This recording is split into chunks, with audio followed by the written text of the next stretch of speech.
Joining us now is one of the authors of the Iraq Index, Michael OHanlon, a senior fellow in foreign policy at the Brookings Institution. Michael, thanks very much for being with us. Nice to be with you. Generally speaking, how would you characterize the security situation in Iraq today as compared to previous years? Well, as compared to previous years, it's incredibly improved. It's 90% reduced in terms of violence. So if there were 3,000 people being killed a month back in 05-06, the number is more like 300 a month today. It's still a violent place, obviously, and we see that in the newspapers frequently.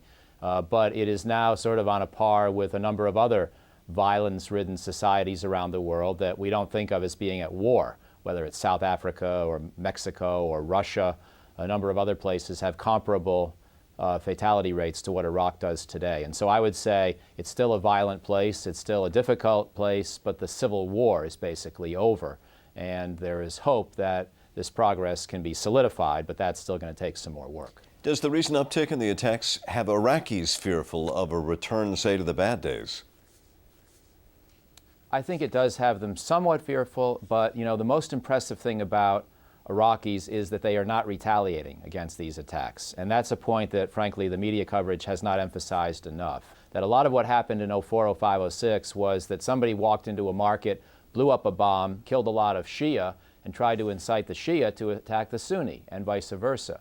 Today, when that kind of attack occurs, the retaliation does not occur. And you're seeing 5, 6 isolated incidents. You don't see a bomb the next day in a market of the other sectarian group. And so the Iraqis have really shown a desire to get beyond this. And moreover, they have security forces that are capable of handling a lot of the efforts at policing, at doing checkpoints, at going after car bomb factories on their own. And how about the political scene? What are the big political issues that are facing the country, and what are the chances that they'll get solved anytime soon? Well, there are political challenges in Iraq, and I'm a little frustrated, frankly, with the inability of politicians to make progress on 3 or 4 of the big ones, starting with oil, how you share revenue equitably around the country and around the different sectarian groups. Also, disputed territories up north, where the Kurds would like more land to be part of their Kurdistan autonomous region, but Turkoman and Arabs aren't so happy with that idea. And then the so-called Sons of Iraq, the tribes, largely Sunni tribes that shifted over and worked with us the last couple of years. A lot of these people are expecting jobs they haven't yet been given. And so there are 3 or 4 big outstanding political issues, and I haven't seen any real progress on those in the last few months. There were some breakthroughs on other issues in 2007, 2008, but that's slowed down.